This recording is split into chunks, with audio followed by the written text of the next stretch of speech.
परम पूज्य जय श्री અત્રે ઉપસ્થિત સૌ વૈષ્ણવો, ફાગોત્સવના આ દિવસોમાં વિરાટ સોમયજ્ઞ અને વિષ્ણુ ગોપાલ યજ્ઞના આયોજન માટે કેન્દ્રીય કાર્યાલયની શરૂઆત કરવામાં આવી। વલ્લભ સદનની બરાબર સામે આ કાર્યાલય હોવાથી સૌ વૈષ્ણવને અનુકૂળતા રહેશે।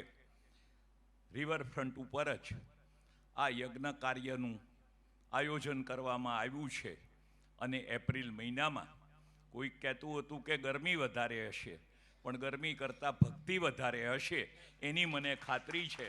અને એ ભક્તિભાવથી જ્યારે મારા શ્રીએ ત્યાં આશીર્વચનમાં કહ્યું કે મોરબી જેવા નાના ગામમાં 6 સોમયજ્ઞ થયા હોય કે રાજકોટમાં 11 સોમયજ્ઞ થયા હોય, તો હવે અમદાવાદ જ્યારે આમની શુભ શરૂઆત કરે છે ત્યારે હું જે શ્રીના ચરણોમાં વંદન કરીને નિવેદન કરું છું કે ઈશ્વર દયાથી અહીંયા કેકા શાસ્ત્રી જેવા બ્રહ્મશ્રી વિદ્વાન, કૃષ્ણશંકર શાસ્ત્રી જેવા બ્રહ્મશ્રી, જેમણે ભાગવતની 26 ટીકાઓને સંકલિત કરીને 14 ગ્રંથોનું 15,000 પાનાનું જે ફાનસ અને એમાં બેસીને કાર્ય કર્યું છે, એવી આ વૈષ્ણવોની ખરેખર તપોભૂમિ છે।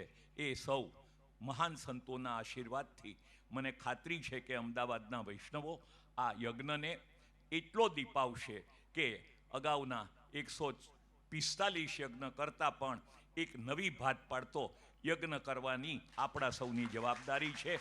સૌ વૈષ્ણવોને જય શ્રી કૃષ્ણ। બંને જે શ્રીના ચરણોમાં મારા વંદન સાથે હું મારી વાત પૂરી કરું છું।